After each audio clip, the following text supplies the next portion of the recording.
రామరాజు అందరూ కలిపి భాగ్యం వాళ్ళ ఇంటికి వెళ్ళడానికి రెడీ అవుతూ ఉంటారు. అలా అందరూ రెడీ అవుతూ ధీరజ్ అందరూ రండ్రా వెళ్ళాలి కదా అని అనేసరికి వచ్చేస్తున్నాం నాన్న అని అయితే రెడీ అయ్యి అందరూ ఒకేసారి వస్తూ ఉంటారు. పదండి పద బుజ్జమ్మ అని అనేసరికి వేదవతి అయితే సాగర్ వాళ్ళ రూమ్ కాసి అయితే చూస్తూ ఉంటుంది. పదండి అని చెప్పేసి అటు వస్తూ ఉంటుంది. ఇక ధీరజ్ వీళ్ళైతే అలా చూస్తూ ఉంటారు. ఎవరి బ్యాగులు వాళ్ళు సర్దుకుంటూ ఉంటారు. ప్రేమ మనం పెళ్లి వాళ్ళ ఇంటికి వెళ్ళాలి కదా అని చెప్పేసి అంటూ ఉంటుంది.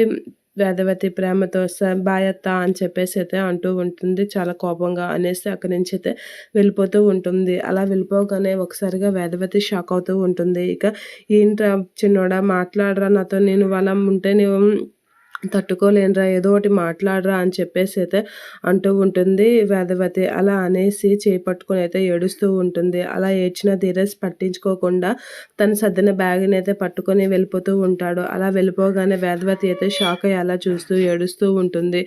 అలా ఏడవగానే ఇక ధీరజ్ ప్రేమ వాళ్ళైతే బయటకు వచ్చి బండికి వెళ్ళిపోతూ ఉంటే రామరాజు వీళ్ళందరూ అయితే ఏం పట్టినట్లుగా అలా చూస్తూ ఉంటారు. అది చూసి వేదవతి అయితే చాలా బాధపడుతూ ఉంటుంది. అలా బాధపడుతూ ఏడుస్తూ ఉంటుంది వేదవతి ప్రేమ ధీరజ్ చేసిన పనికి. ఇక వాళ్ళైతే బండి మీద బయటికి వెళ్ళిపోతూ ఉంటారు. కొంత దూరం వెళ్ళాక ధీరజ్ అయితే ప్రేమని ఒక దగ్గర దింపేస్తూ ఉంటాడు. ఇక దింపేసి అక్కడి నుంచి అయితే వెళ్ళిపోతూ ఉంటాడు. ఇక ప్రేమ అయితే వేరే ఆటో ఎక్కి ఎక్కడికో వెళ్తూ ఉంటుంది. ఇక ధీరజ్ కూడా తన పని మీద తను వెళ్ళిపోతూ ఉంటాడు. ప్రేమ అయితే తను వేరేగా వెళ్తూ ఉంటుంది. అది ఇద్దరు అయితే ఒకరి ముఖాలు ఒకరు చూసుకోకుండా ఉంటారు. అది చూసి ప్రేమ అయితే చాలా బాధపడుతూ ఉంటుంది.